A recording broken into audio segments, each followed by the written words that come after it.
Number. Part 1. The Unexpected Visitor. The rain hammered against the windows of the Moonlight Café like angry fists. Daesung wiped down the last table, his white apron stained with coffee and sauce from the dinner rush. It was nearly closing time, and only 3 customers remained. An old man, reading a newspaper in the corner. 2 students studying for exams. Normal people on a normal night in the human colony world of New Pyongyang. Daesung liked normal. Normal was safe. Normal meant he could forget about his years in the military, about the friends he lost, about the screaming and the fire. Working at the cafe was supposed to be his fresh start.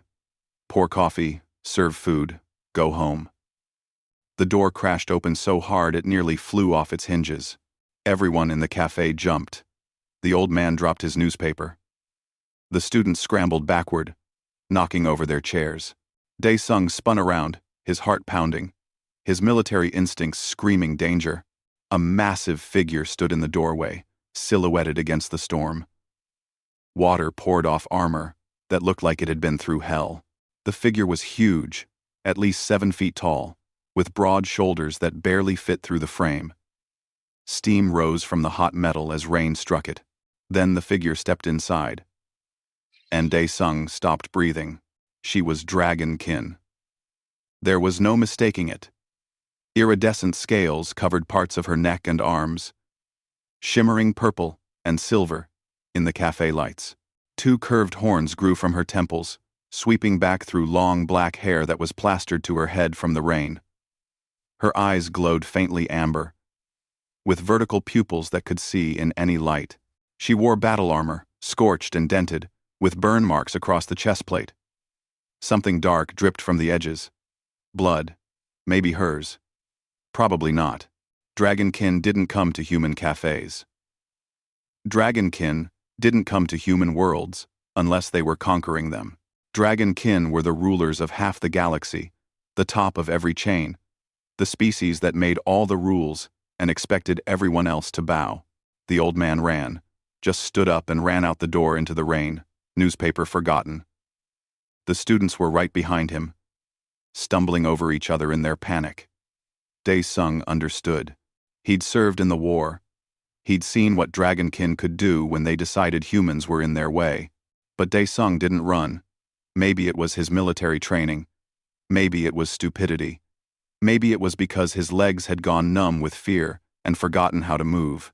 He stood there, coffee pot still in his hand, staring. The Dragonkin woman reached up and removed her helmet. Her face was beautiful and terrifying all at once. High cheekbones, sharp features, small scales dusting her jawline like jewelry. She looked exhausted. More than exhausted. She looked like someone who had been fighting for days without rest and wasn't sure she could keep going. Then she smiled at him. Not a predator's smile showing fangs and threat. Not a conqueror's smile full of superiority and contempt. A real smile. Tired. Genuine. Almost shy.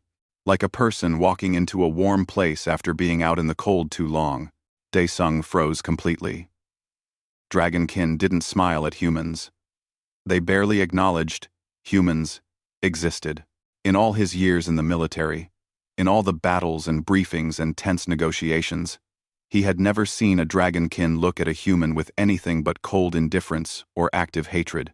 Is this establishment still open? Her voice was deep and rough, but she spoke perfect human standard language. Most Dragonkin refused to learn it, considering it beneath them. Daesung's mouth opened and closed like a fish. No sound came out. His brain was trying to process too many things at once. Dragonkin. In his cafe. Asking politely. Smiling. She took a step forward, her armored boots leaving wet prints on the floor. She moved carefully, like each step hurt. Now that she was closer, Daesung could see the damage. A deep gash on her shoulder leaked pale blue blood. Her armor had been melted in places. The metal warped. She'd been in serious combat. Recently, I apologize for my appearance, she said, gesturing at herself. And for frightening your customers. I did not mean to cause trouble. I only need.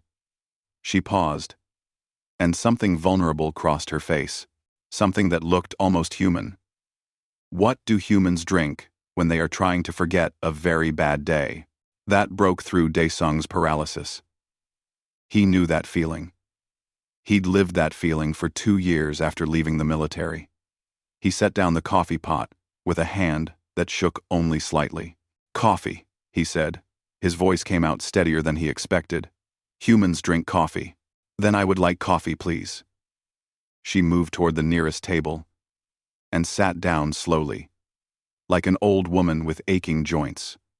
Her armor scraped against the chair. Up close, Daesung could see she was younger than he'd thought. Maybe his age. Mid-20s. If dragonkin aged like humans did, he wasn't sure they did. His training was kicking in now, overriding his fear. He'd been a combat medic before he became a waiter. He knew injuries when he saw them. She was hurt badly, trying to hide it, and probably running on nothing but willpower and stubbornness. I'll get that coffee, he said. Then, before he could stop himself, he added, You're bleeding. Do you need medical attention? She looked at her shoulder like she'd forgotten it was there. It is not serious. That's not what I asked. Their eyes met. Her amber gaze was intense, like looking into a fire. For a moment, Daesung thought he'd overstepped. You didn't contradict dragonkin. You didn't question them. You definitely didn't tell them what they needed, but she just laughed. It was a short, surprised sound, like she'd forgotten how. You are very bold for a human. What is your name? Daesung. I am Haeyun. She said it simply, without title or rank. Just a name. Thank you for not running. Daesung. Most do when they see me. He wanted to ask why. Wanted to ask why a dragonkin princess. Because those horns and that armor marked her as royalty. Was sitting alone and injured in a human cafe in the middle of nowhere. Wanted to ask what kind of battle could hurt someone like her, someone from a species that could breathe fire and tear through steel with their bare hands.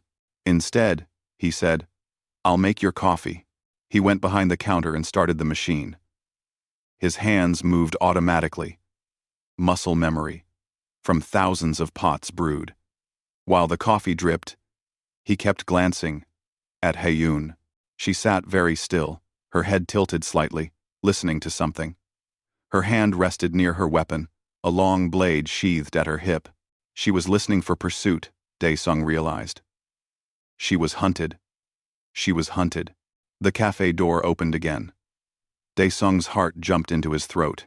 2 dragonkin soldiers entered, fully armored, weapons drawn. Their eyes swept the cafe and landed immediately on Haeyun. She didn't move, didn't even look at them, but her entire body tensed like a spring about to break. You, one of the soldiers said, pointing at Daesung. Human. Have you seen a dragonkin female? Injured? Possibly hiding?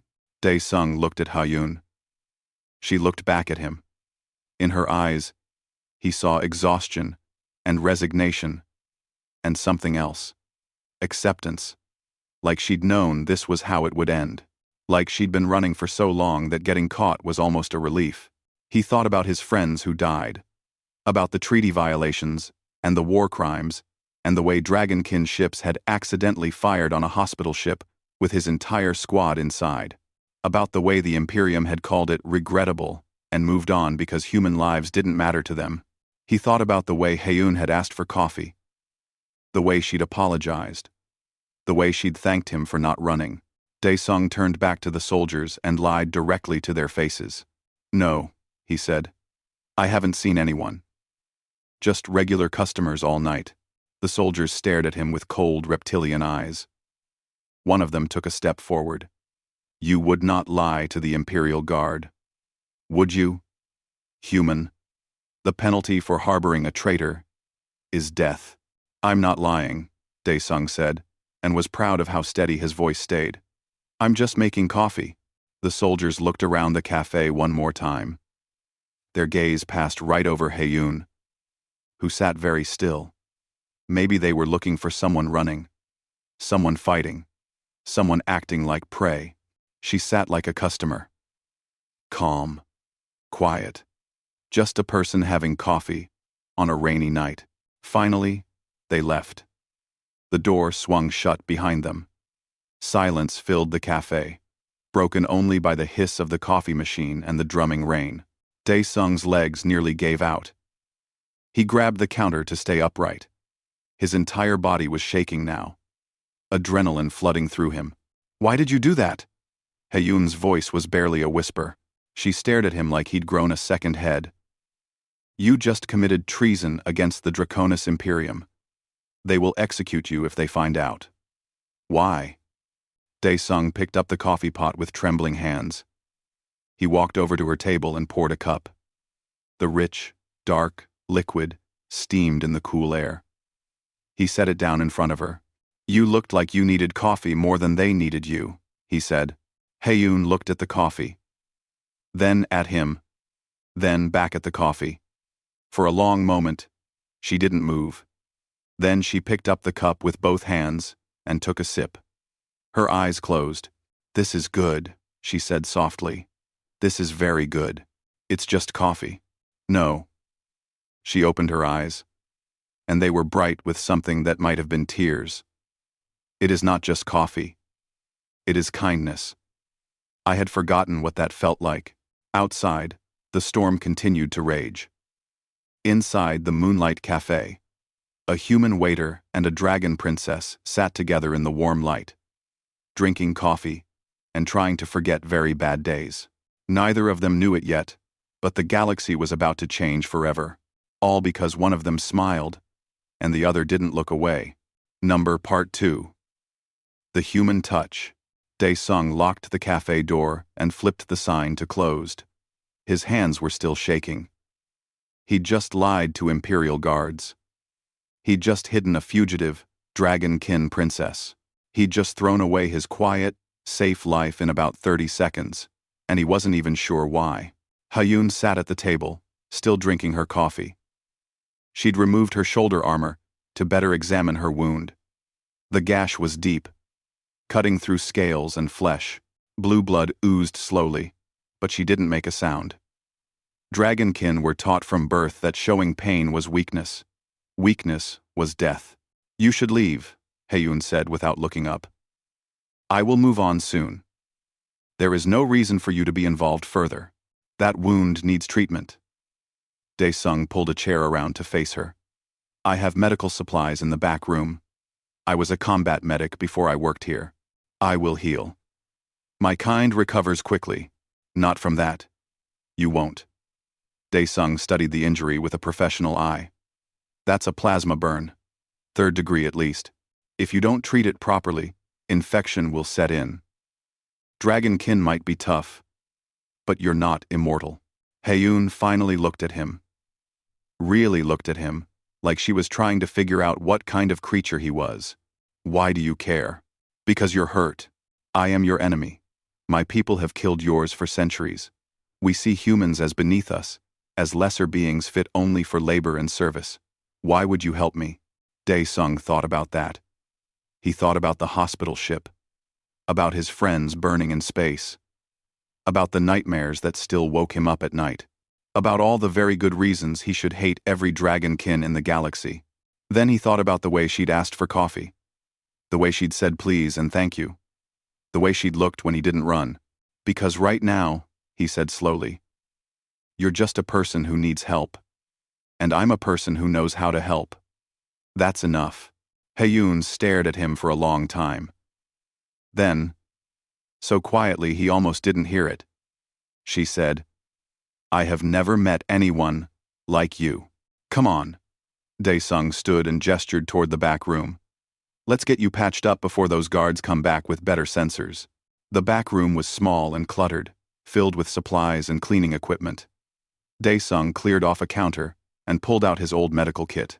He'd kept it from his service days, updating the supplies regularly. Old habits died hard. Haeyun sat on a stool, looking too large for the small space. She'd removed more of her armor now, revealing the full extent of her injuries. Burns, cuts, bruises. She'd been through hell and somehow kept fighting. "This is going to hurt," Dae-sung warned as he opened the kit. "I need to clean the wound before I can seal it." "I understand. Proceed." He started working, and she flinched. Just once, just slightly, but he saw it. "I'm sorry," he said immediately. "I'll try to be more gentle." Hyun's head snapped around to stare at him. "What?" "I said I'm sorry. I'll try not to hurt you more than necessary."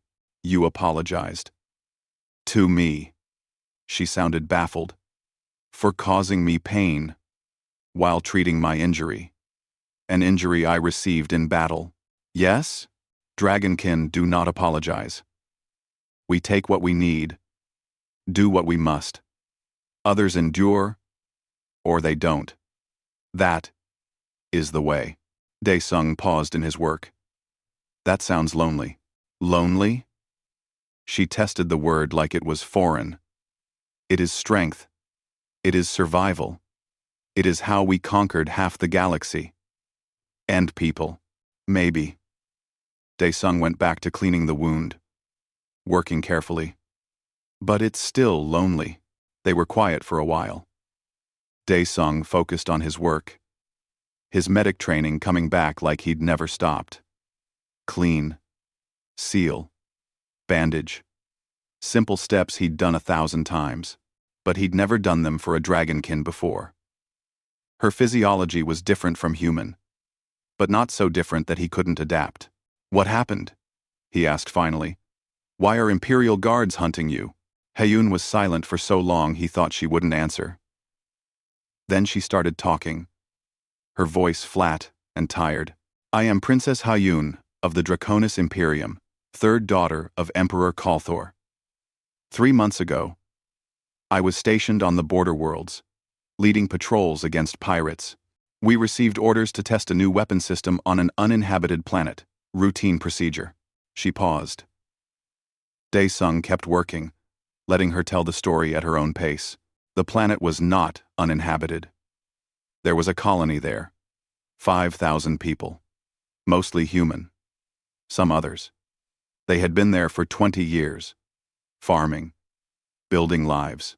Our intelligence knew this. The orders came anyway. Test the weapon. Level the colony. Blame it on pirates. Dae-sung's hands stilled. 5,000 people. I refused the order. My father commanded it himself. I refused him. I accessed the military networks and found more. This was not the first test. There have been dozens over the past decade. Hundreds of thousands dead, all on populated worlds, all blamed on accidents or pirates or natural disasters. My father is preparing for something that requires weapons that can destroy entire planets. Why? Because he believes the lesser species are growing too numerous, too bold, too willing to question dragonkin rule. He plans a purge. "Start with the humans," he said. "They breed fast and die young. No one will miss them." The words hung in the air like poison. Dae-sung felt sick. "I stole the evidence files," Hyun continued. "Everything. Locations. Dates. Weapon specifications. Communications from my father himself. Then, I ran. I have been running for 3 months. They have sent assassins, bounty hunters, entire battalions. I have killed so many of my own people." Her voice cracked slightly. "I do not know if I am doing the right thing. I only know I could not follow those orders." Dae-sung finished bandaging her shoulder and moved around to face her. Her amber eyes were bright with unshed tears. Dragonkin didn't cry. He knew. It was another sign of weakness. But she was close. "You did the right thing," he said firmly. "You saved those 5,000 people. You're trying to save millions more. That takes more courage than any battle." "Courage?" She laughed bitterly. "I am a coward and a traitor. I have dishonored my family, my people, my empire.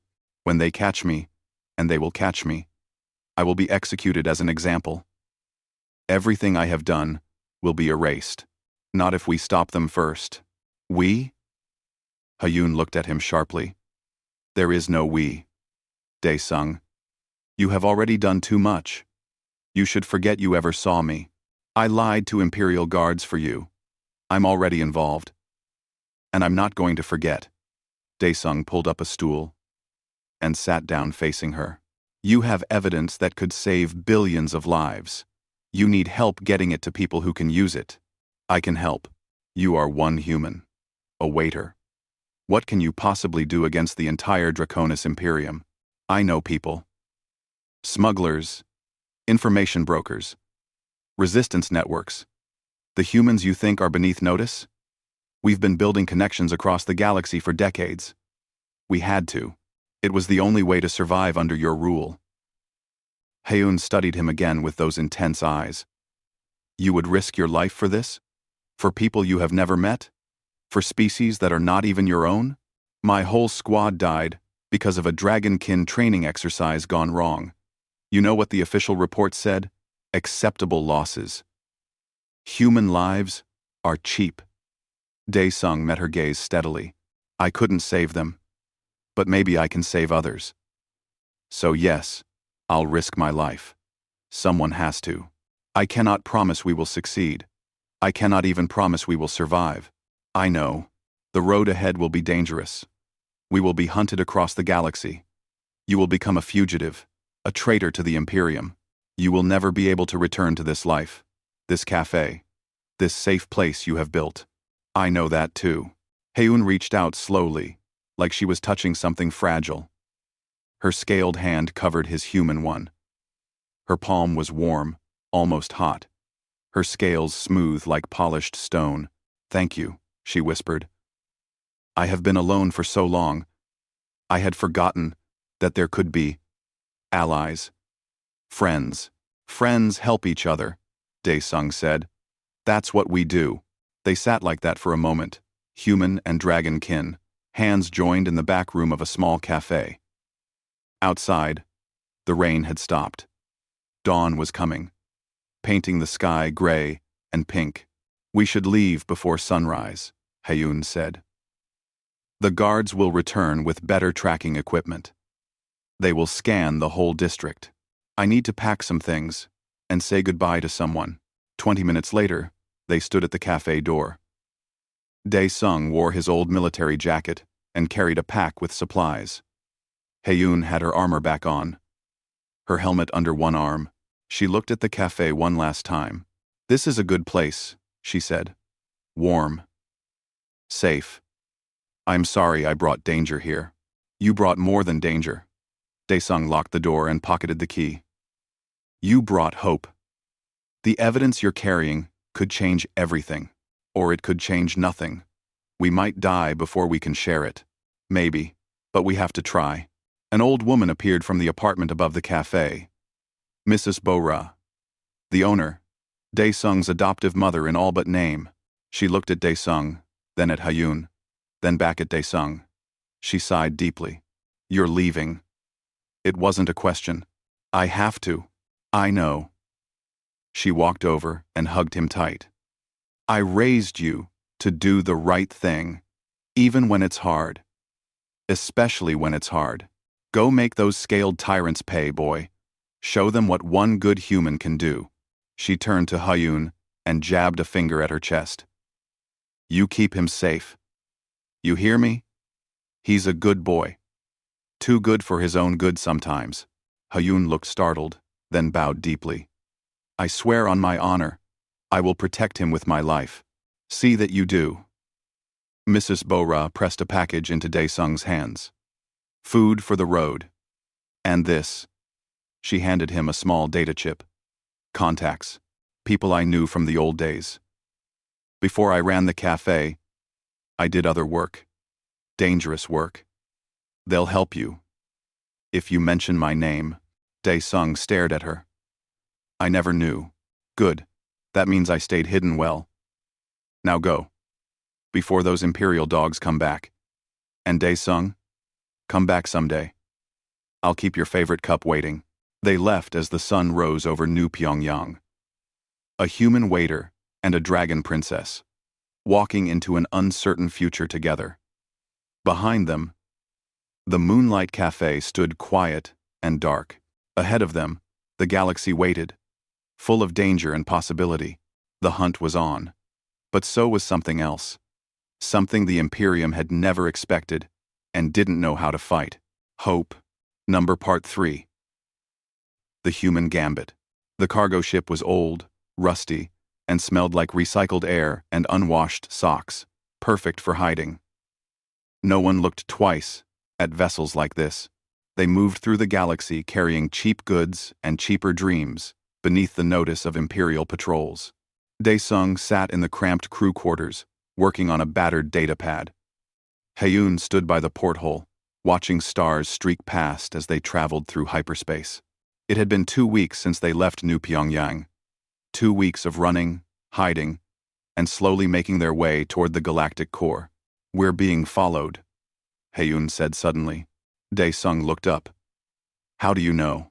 I can feel it, hunter's instinct. There's a ship matching our course, staying just out of sensor range. She turned from the window. They're good. Professional. Probably bounty hunters. Can we outrun them? Not in this ship. She glanced around the shabby quarters with distaste. This vessel is held together by hope and rust. We need a different approach. Like what? Hae-yoon smiled. It wasn't her gentle smile from the cafe. This was her warrior smile. All teeth and danger. Like showing them what happens when you hunt a dragon. 4 hours later, their pursuers made their move. The cargo ship shuddered as weapons fire struck the shields. Red lights flashed. The captain's voice crackled over the intercom, panicked and angry. We're under attack. All passengers to the escape pods. Dae-sung and Hae-yoon didn't head for the pods. They headed for the cargo bay. The ship rocked again as another blast hit home. The bounty hunters weren't trying to destroy them, just disable them. They wanted Hae-yoon alive. The reward was bigger that way. In the cargo bay, Hae-yoon sealed her helmet and checked her weapons. Dae-sung pulled on a pressure suit and grabbed a plasma rifle from their supplies. His hands were steady now. Fear was still there, always there. But he'd learned to work through it. You remember the plan? Hae-yoon asked. They board, you hit them hard. I get to their ship's controls and lock them out. Correct. Stay behind me. Do not try to fight them directly. You are clever and brave. But you are not a warrior. Thanks for the vote of confidence. It is not an insult. It is fact. We each have our strengths. Mine is combat. Yours is. She paused, considering everything else. The cargo bay door exploded inward. 4 figures in combat armor stormed in, weapons raised. Not dragon kin. These were Velkari, a mercenary species known for taking any job if the price was right. They were fast, ruthless, and very good at killing. Hae-yoon moved like lightning. Her blade sang as it left its sheath. The first mercenary went down before he even saw her coming. The second managed to raise his weapon. But Hae-yoon was already inside his guard, her fist driving into his chest with enough force to crack his armor. He flew backward into a cargo container. The other 2 scattered, firing as they moved. Plasma bolts lit up the bay. Hae-yoon twisted and dodged, impossibly fast for someone so large. Dragon kin were strong, but people always forgot they were quick too. Dae-sung stayed low, moving along the wall. His job wasn't to fight. His job was to reach their ship. While Hae-yoon kept them busy, he slipped through the hole they'd blown in the door and into the boarding tube connecting the 2 vessels. The bounty hunter's ship was sleek and dangerous, built for pursuit and capture. But it was also empty. They'd sent everyone to board the cargo ship. Mistake. Dae-sung ran to the control console and started working. His fingers flew across the interface. This was something he was good at. Humans had to be good at technology because they didn't have dragonkin strength or Velkari speed or any of the natural advantages other species enjoyed. They had to be smarter, more adaptable, more creative. He bypassed the security protocols in under a minute. Not because he was some genius hacker, but because he understood something about other species. They always assumed humans were too simple to figure out complex systems. They used obvious passwords, basic encryption, standard procedures.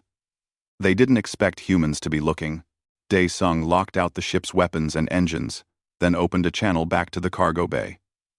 "Hayoon, I'm in their ship. Whenever you're done playing," Hayoon's voice came back, slightly breathless.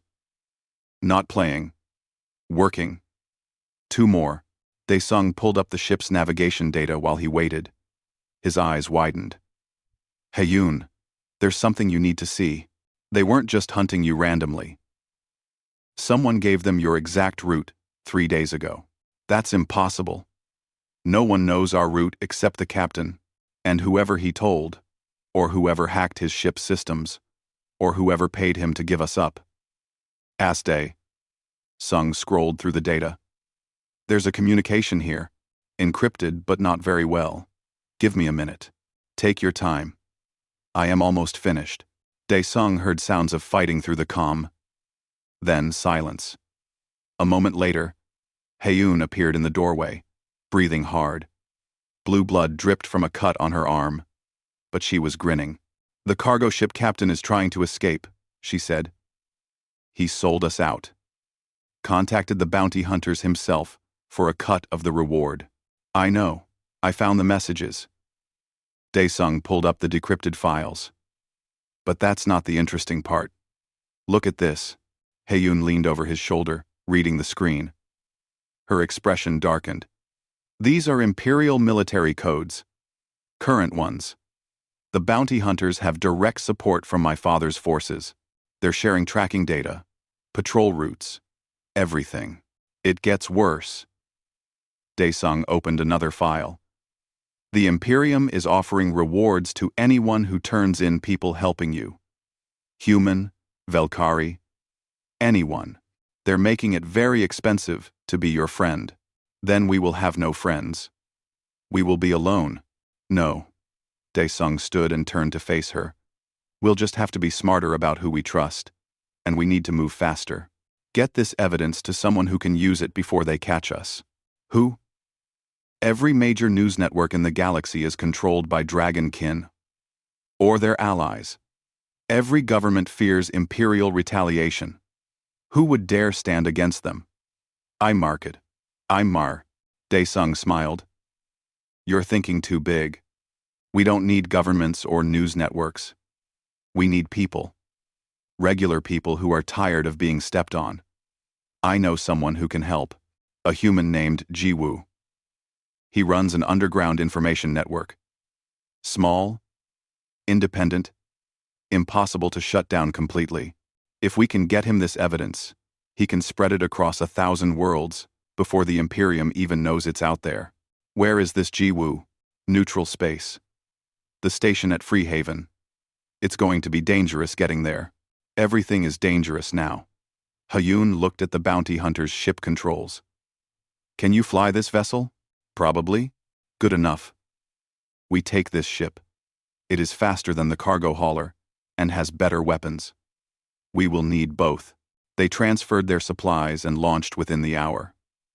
The cargo ship limped away, its captain probably cursing them but alive. Dae-sung didn't feel bad about leaving him. The man had tried to sell them for profit. He was lucky they didn't do worse. The bounty hunter's ship handled beautifully.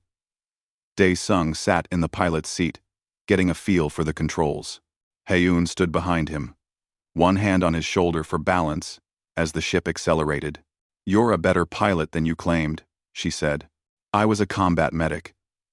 We had to learn everything. Fly ships, fix ships, break ships. Whatever kept people alive." He adjusted their course, heading for the nearest hyperspace lane. "I'm not great at any one thing. Just okay at everything. That is the human way, yes? Your species does not have claws or scales or natural weapons. So you learn to use tools, to adapt, To survive through cleverness, rather than strength. Pretty much. We're the cockroaches of the galaxy. Hard to kill, impossible to get rid of, and we show up everywhere. Heyun laughed. It was a real laugh. Deep and genuine.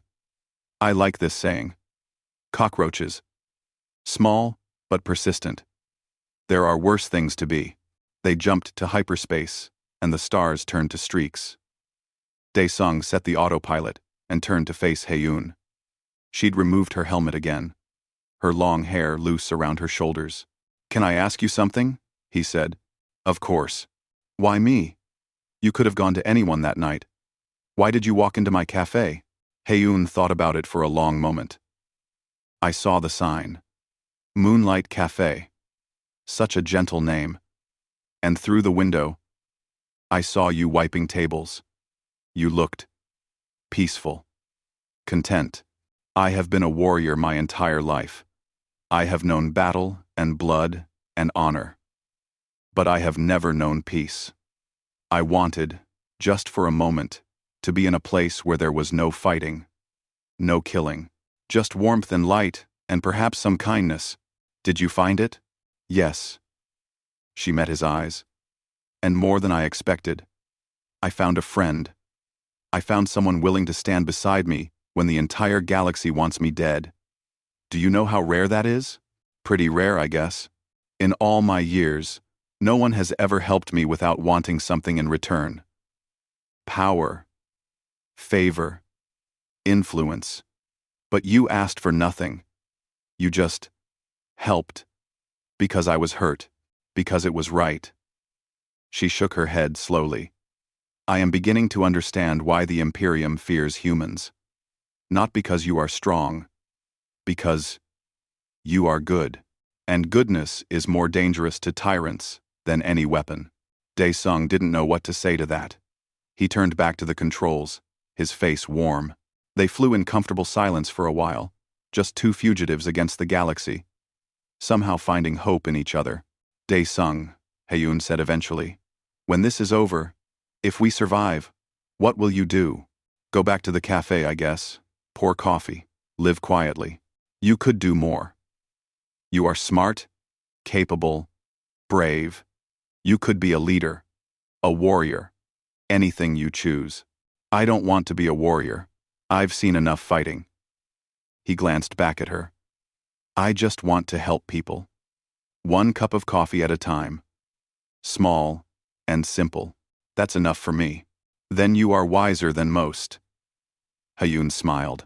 Perhaps when this is done, I will visit your cafe again. Try more of this coffee you humans love so much. You're always welcome.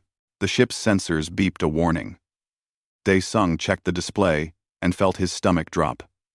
Heyun, we have a problem. What kind of problem? The kind with Imperial warships, 3 of them, directly in our path to Freehaven.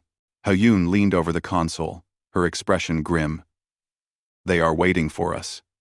Someone told them where we are going. Capris. Jiwoo. Daesung felt sick at the thought. But I haven't talked to him in years. How could they know? Your friend from the cafe, Mrs. Bora. She gave you contacts, yes? If the Imperium found her, questioned her, Daesung's hands tightened on the controls. Mrs. Bora wouldn't talk. She was tough as nails, stubborn as stone. But everyone broke, eventually, if you pushed hard enough. If they'd hurt her because of him, we need a new plan, Heyun said. We cannot fight 3 warships. We must find another way to Freehaven, or another destination entirely. Daesung stared at the screen, his mind racing. 3 warships. Dozens of fighters. Hundreds of soldiers. All waiting to catch them. All because one human had decided to help when he should have stayed silent. But staying silent meant letting genocide happen.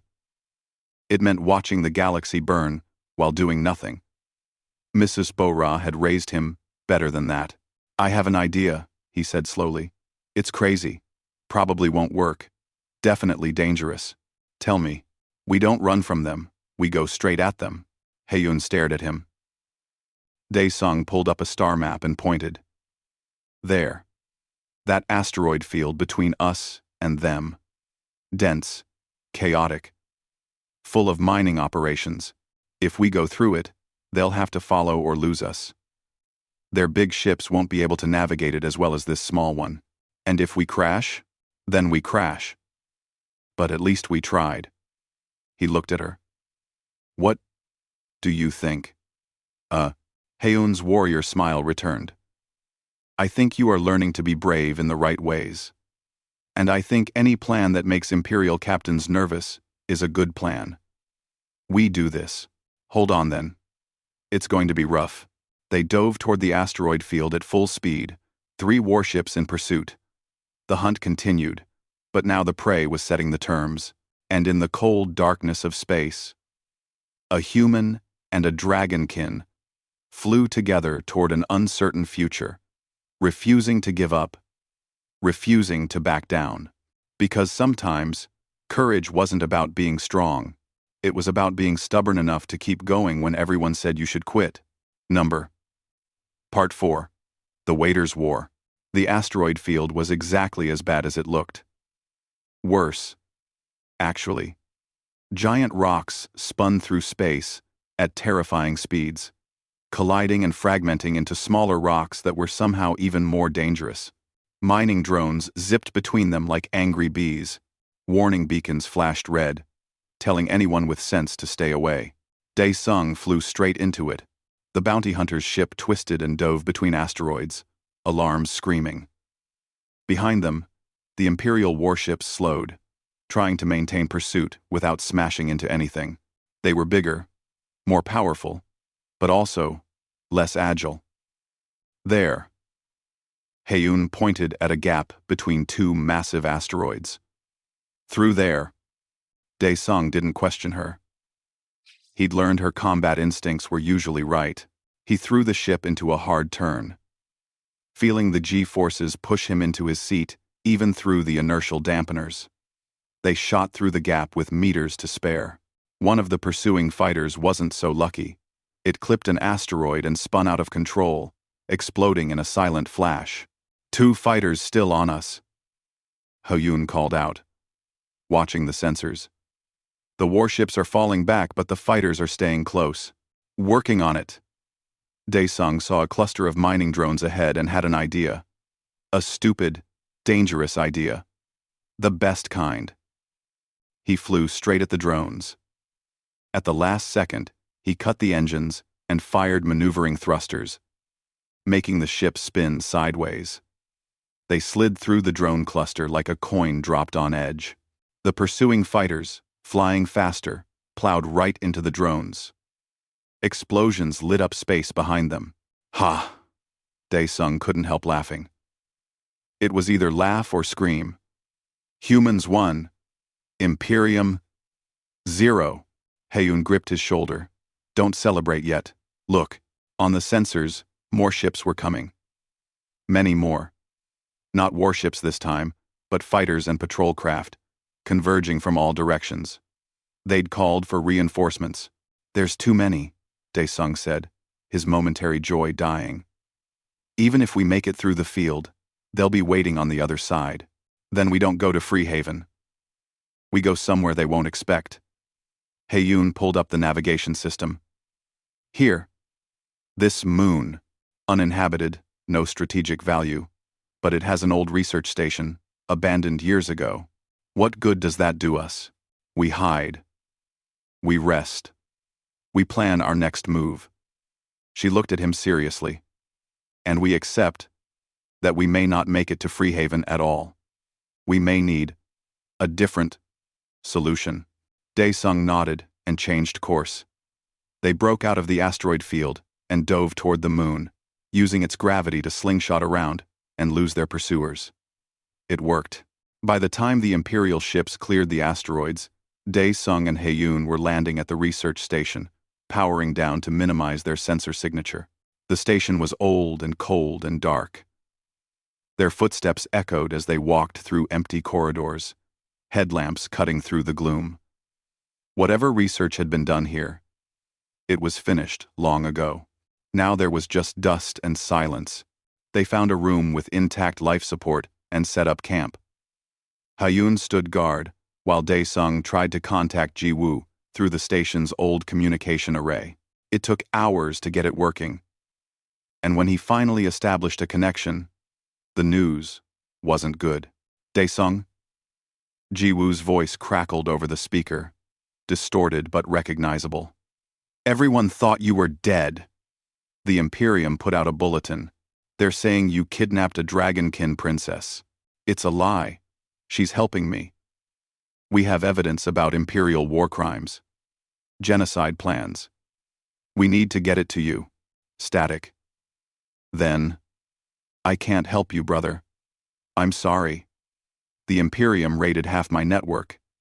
They're offering huge rewards for information about you. People I've worked with for years are turning informant. It's not safe. Dae-sung felt something cold settle in his chest. Ji-woo. Millions of lives are at stake. I know. And I'm sorry. But I have to think about my people. If I help you, we all die. That's just the truth. A pause. Good luck. Dae-sung. I mean that, but you're on your own. The connection cut out. Dae-sung sat staring at the dead screen. On his own. No contacts. No network. No way to spread the evidence. They'd been counting on Ji-woo. Without him, they had nothing. So, Hyun said quietly from across the room, what do we do now? Dae-sung wanted to say he didn't know. Wanted to admit defeat. Wanted to curl up and hide because this was too big, too impossible, too much for one waiter and one fugitive princess. Instead, he thought about Mrs. Bo-ra, about the 5,000 people Hyun had saved, about all the people who would die if they gave up. We adapt, he said. Humans are good at that. If we can't use existing networks, we build our own. If people won't help because they're scared, we find people who are angry enough not to care. Like what? Like the start of a rebellion. Over the next 3 days, they made plans. Real plans. Dae-sung used the station's communication array to reach out to people Ji-woo wouldn't touch. The angry ones. The desperate ones. The ones who'd lost everything to the Imperium and wanted revenge more than safety. He found Yuna first. A woman whose entire species had been nearly wiped out by Imperial weapons testing. She was living on a refugee station, barely surviving. When Dae-sung told her they had proof of what the Imperium had done, proof they could share with the galaxy, she said yes immediately. Then came Tae-young, a dragonkin soldier who'd served with Hyun before she ran.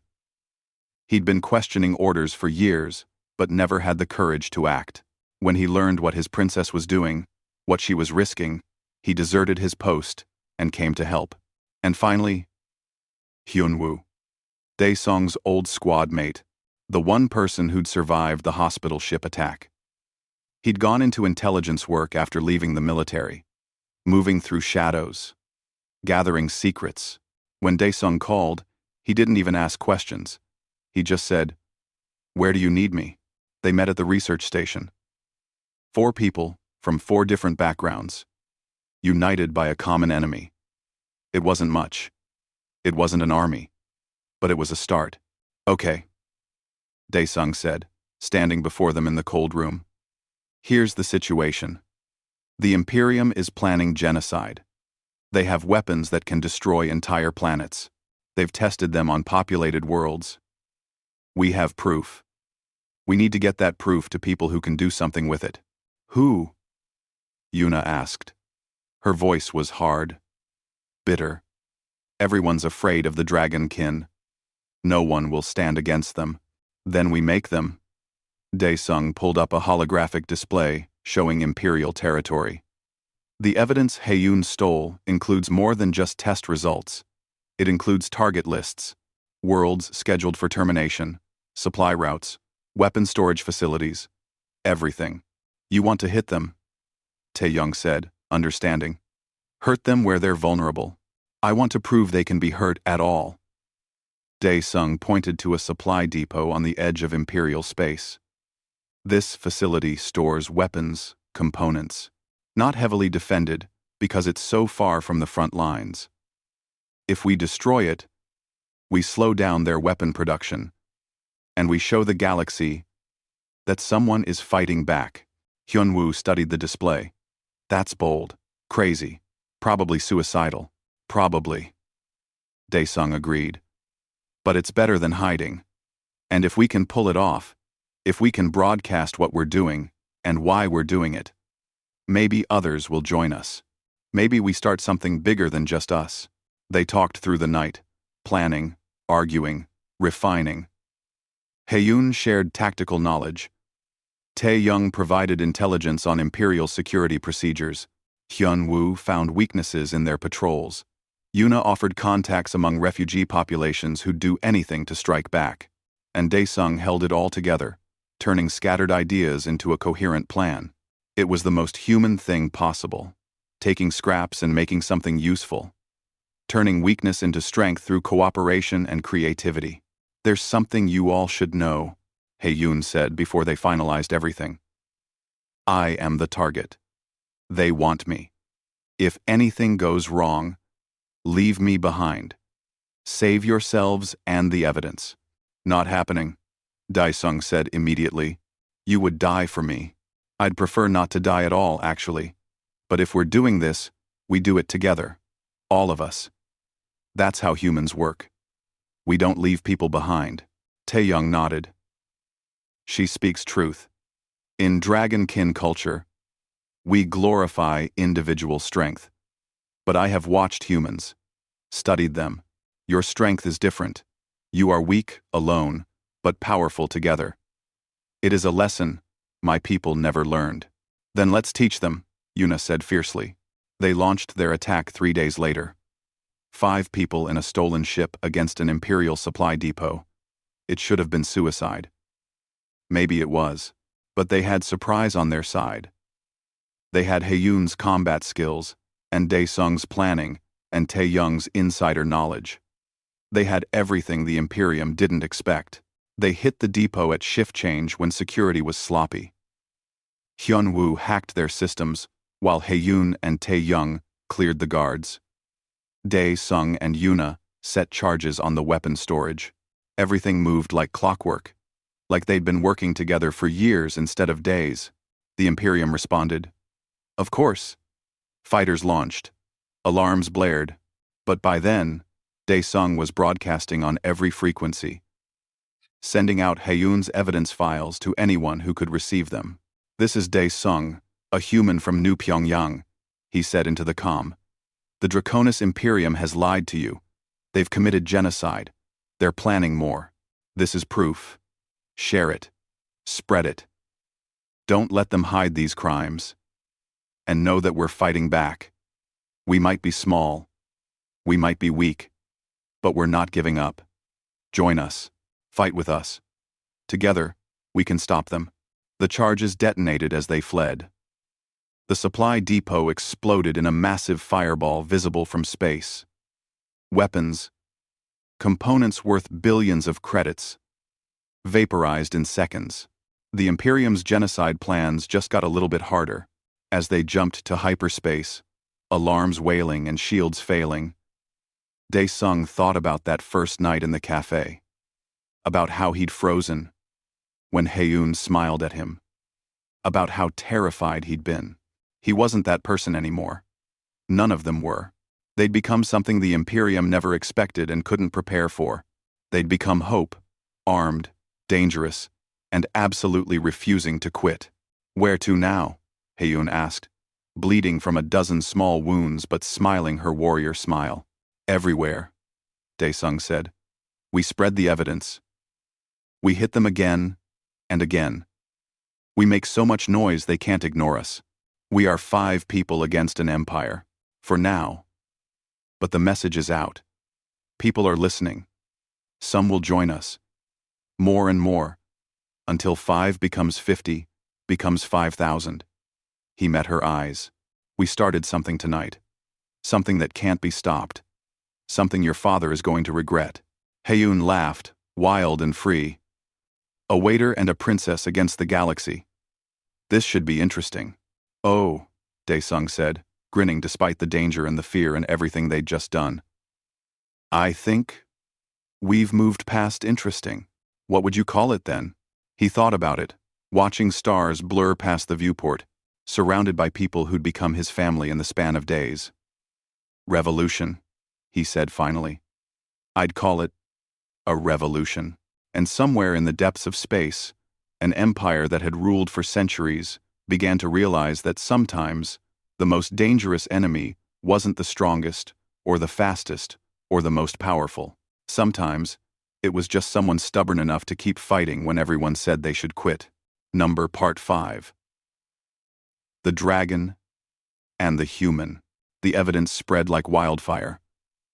Within a week, every independent news outlet in the galaxy had copies.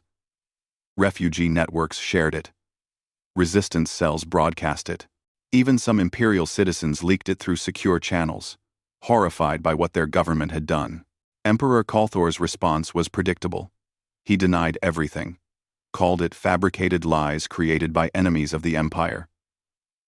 Blamed human terrorists for spreading propaganda. Then he did what tyrants always do when cornered. He declared total war on humanity. Imperial fleets mobilized across the galaxy. Orders went out to subjugate human colonies, arrest human leaders, shut down human organizations. Any species helping humans would face the same treatment. The Imperium would remind everyone why they were the rulers, why they were feared, why resistance was futile. But the galaxy had changed. The evidence was out. People knew the truth, and knowing the truth changed everything. Daesung watched reports coming in from across known space. Some species sided with the Imperium out of fear, yes. But others, many others, chose differently. They'd been under the Dragonkin's claws for too long, suffered too many injustices, swallowed too much pride. Now they had proof. Now they had a reason to fight. And they had humans to show them how. The Velkari mercenaries who'd once hunted Heyoon broke their contracts with the Imperium and offered their services to human colonies. The refugee populations that Yuna connected with formed militia units. Dozens of smaller species who'd been dismissed as irrelevant suddenly became crucial allies. Even some dragonkin, inspired by Heyoon's courage, defected to join the growing resistance. It became a war of liberation. Not humans against dragonkin, but freedom against tyranny. That distinction mattered. Daesung found himself at the center of it all. He didn't want to be a leader. He still just wanted to pour coffee and live quietly. But someone had to coordinate the chaos, organize the scattered resistance into something cohesive. And somehow, everyone looked to him. You have a gift, Heyoon told him one night as they reviewed battle plans in their hidden base on a moon in neutral space. People trust you. They believe in you. They believe in you, Daesung corrected. You're the dragon princess who stood up to her father. You're the symbol. No, we are both symbols. Me of dragon kin who choose honor over power.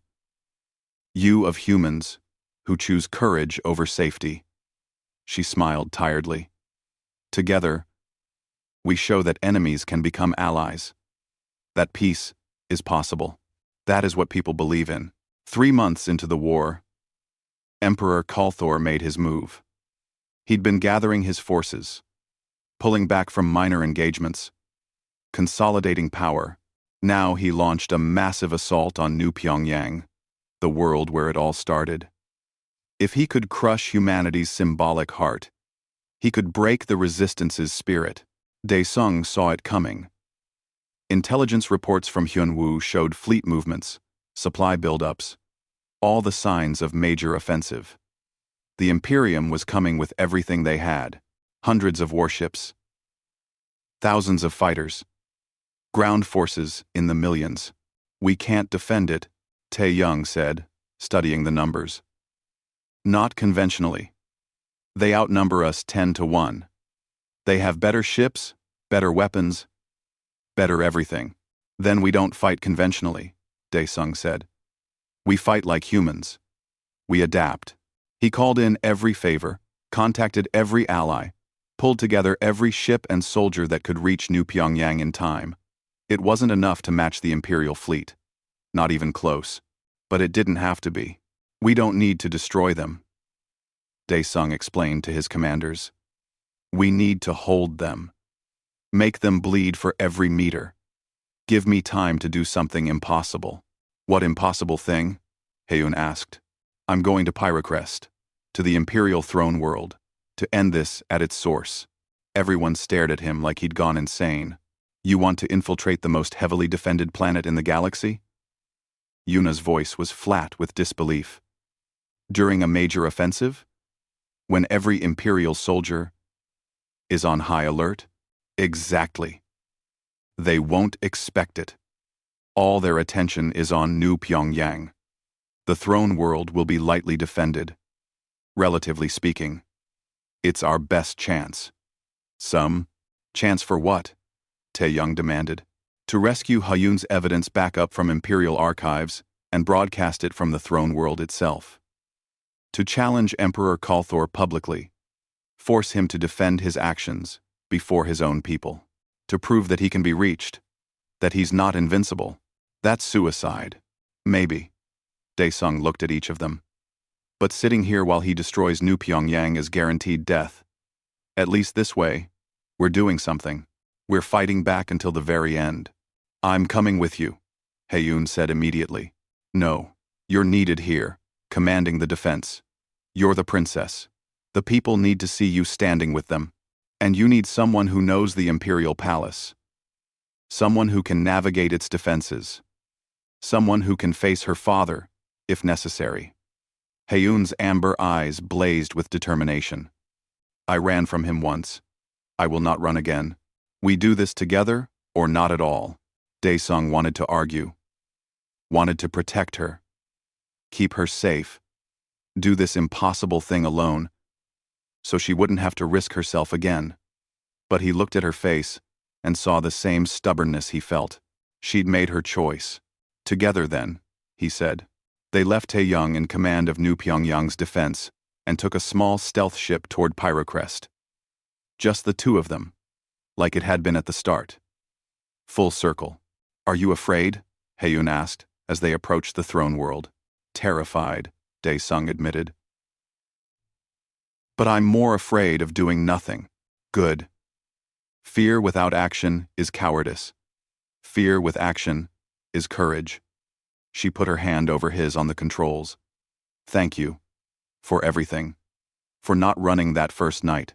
For helping me. For believing that we could make a difference. We haven't made the difference yet.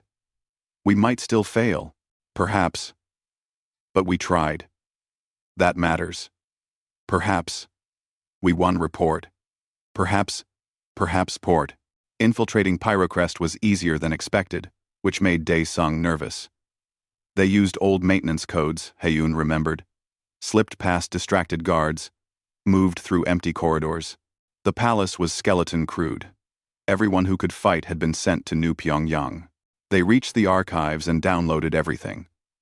Haeun's original evidence, plus more. Communications, orders, financial records, everything needed to prove Emperor Kalthor's crimes beyond any doubt. Then came the hard part. Broadcasting it from the throne world's main communication array meant going to the central tower. The one place still heavily guarded. The one place they couldn't sneak past. We fight, then. Haeun said simply. They fought. Through corridors and chambers. Past shocked guards who couldn't believe a princess would attack her own palace. Haeun was magnificent in battle. All grace and lethal efficiency. Dae-sung covered her back with his rifle, taking shots when he could, mostly just trying not to die. They reached the communication center. Hyun-woo had sent codes remotely, giving them access. Dae-sung started the broadcast, while Haeun held the door. This is Dae-sung, he said into the recorder, breathing hard, bleeding from a dozen cuts. I'm broadcasting from Pyrocrest. From the Imperial Palace itself, I'm sending you everything. All the evidence. All the proof. The Draconis Imperium committed genocide. Emperor Kalthor ordered it, and he's doing it again, right now, at New Pyongyang. He uploaded the files, sent them to every news outlet, every government, every independent system in the galaxy. Uncensored, undeniable. The truth laid bare for everyone to see. We are fighting for our lives at New Pyongyang, he continued. But this is bigger than one battle.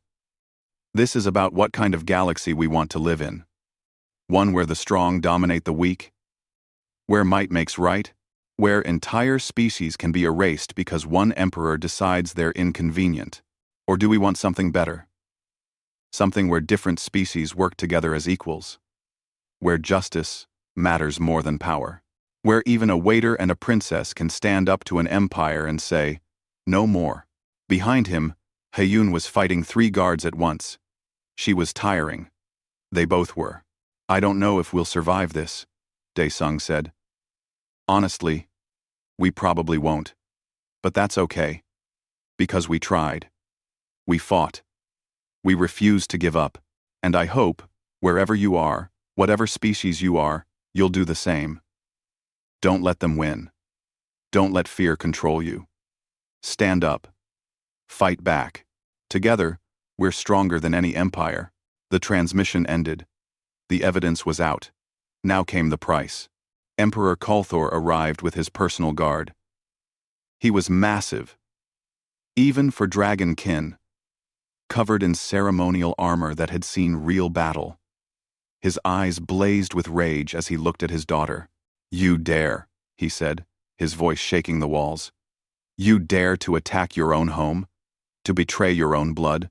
You betrayed everything our people once stood for," Hayun shot back. "Honor. Strength. Protection of the weak.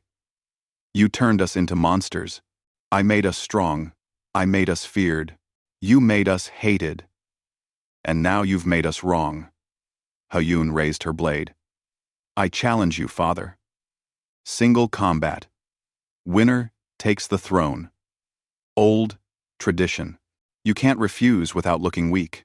Kalthor smiled coldly. "I taught you to fight, daughter. You cannot defeat me. Maybe not alone." Hayun glanced at Daesung.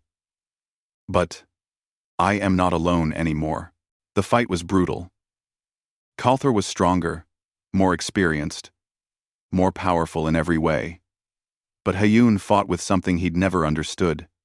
She fought for others, for the people she'd sworn to protect, for the future she believed in, and Daesung fought beside her. Not as skilled, not as strong, but present. Supporting her. Covering her weaknesses. Taking hits meant for her. Kalthor struck him aside like swatting a fly. Daesung crashed into a wall, pain exploding through his body. He tried to stand, couldn't. His vision blurred. He saw Hayun facing her father alone. Saw her stumbling, bleeding, failing. No, not like this. They'd come too far. Daesung forced himself up, grabbed his rifle, aimed at Kalthor. The Emperor turned, saw him, laughed at the sight of a broken human with a weapon that couldn't penetrate dragonkin scales. But Daesung wasn't aiming at scales. He was aiming at joints. At the weak points every armor had. He fired. The blast caught Kalthor's knee. Not fatal, but painful. Surprising. Enough to make him stumble. Enough to give Hayun an opening. She took it. Her blade flashed. Once. Twice. Kalthor fell. It was over. The Emperor was defeated. The palace guards lowered their weapons. Shocked. In dragonkin culture, the victor of single combat took command. Hayun had won. The throne was hers. She stood over her father, blade ready for the killing blow. Dragonkin tradition demanded it. Show mercy to a defeated opponent. And you showed weakness. Do it. Kalthor gasped. Finish it. Prove you are strong enough to rule. Haeyun looked at him. Then, at Dae-sung, still slumped against the wall, blood running down his face, smiling at her. That human smile, warm and genuine and full of hope. She lowered her blade. No, she said. Strength is not just the ability to kill. Strength is the wisdom to know when not to. You will stand trial for your crimes. Face justice. Answer for what you've done. She looked at the guards. Take him into custody. They did. No one argued with the new empress. Haeyun went to Dae-sung and helped him stand. You're hurt. I'm alive. That's close enough. He winced. Did we win? I think so. The broadcast went out. The evidence is spreading. Father is defeated. But the war. She pulled up a tactical display. New Pyongyang is still under attack. Dae-sung looked at the numbers. The defense was holding. Barely. But they couldn't hold forever. Unless. You're empress now, he said. You can order the imperial fleet to stand down. They may not listen. Many are loyal to my father, not to me. Then we make them listen. Dae-sung opened a channel to the fleet commanders. This is Empress Haeyun. I am ordering immediate ceasefire at New Pyongyang. Emperor Kalthor has been defeated in single combat. I now rule the Draconis Imperium.